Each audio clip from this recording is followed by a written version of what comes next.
Hello दोस्तों, आज हम समझेंगे ऋतुचर्या के बारे में। तो सबसे पहले ऋतुचर्या जो है दो शब्दों से मिलकर बना है, ऋतु एवं चर्या। ऋतु का अर्थ है काल अर्थात समय।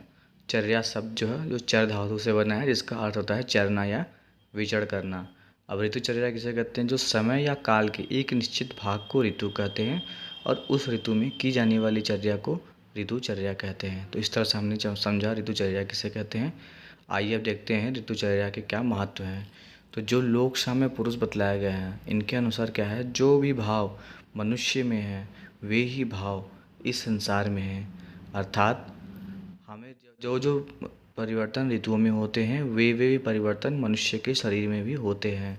अतः व्यक्ति को ऋतुओं का विचार करके ही आहार विहार आदि कार्यों को करना चाहिए। चाहे किसी भी तरह की औषध का प्रयोग कर रहे हैं तो ऋतु के अनुसार ही करना चाहिए, जिससे दोष कुपित ना हो। तो अब हम काल विभाग के बारे में जानेंगे। तो जो वर्ष है, वर्ष को दो भागों में बांटा गया है, उत्तरायण और दक्षिणायन, दो अयनों में, उत्तरायण और दक्षिणायन। तो जो उत्तरायण है उसको आदान काल कहते हैं, दक्षिणायन को विसर्ग काल कहते हैं। जो आदान काल में तीन ऋतुएं आती हैं, शिशिर वसंत ग्रीष्म, और विसर्ग काल में तीन ऋतुएं आती हैं, वर्षा शरद और हेमंत। ठीक है। जो सूर्य का उत्तर दिशा में गति को उत्तरायण और सूर्य का दक्षिण दिशा में गति को दक्षिणायन कहते हैं। अब अंतर देखते हैं कि आदान काल विसर्ग काल में क्या क्या अंतर हैं। तो जैसा कि आप यहाँ देख रहे हैं, जो प्रकृति व सूर्य है तो आदान काल में उत्तरायण की ओर होता है और विसर्ग काल में दक्षिणायन की उसकी गति होती है। जो वायु है वो तीव्र और रुक्ष होती है आदान काल में और अरुक्ष होती है विसर्ग में। स्वभाव आग्नेय होता है आदान काल में, विसर्ग काल में सौम्य। रस कैसे होते हैं, किसकी वृद्धि होती है? तिक्त, कषाय और कटु रस की आदान काल में वृद्धि, जबकि अम्ल और लवण मधुर रस की विसर्ग काल में वृद्धि होती है। बल, तो आदान काल में बल का ह्रास होता है जबकि विसर्ग काल में बल की वृद्धि होती है।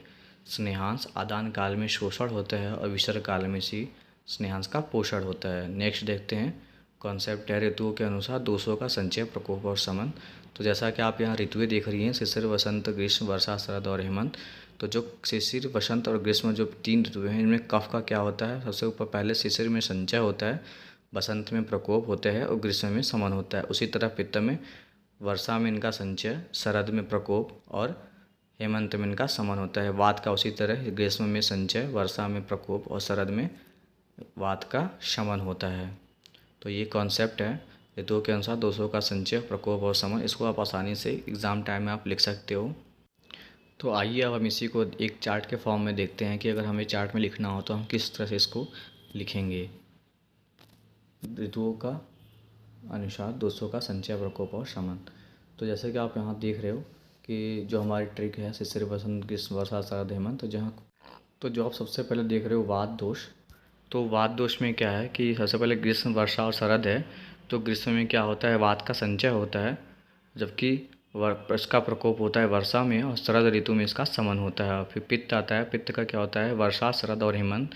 तो वर्षा में संचय है, शरद में प्रकोप है और हेमंत ऋतु में पित्त का शमन होता है। इसी तरह कफ का, तो कफ में क्या है, शिशिर वसंत और ग्रीष्म। तो शिशिर ऋतु में इसका संचय होता है, वसंत ऋतु में इसका प्रकोप होता है और ग्रीष्म ऋतु में इसका शमन होता है।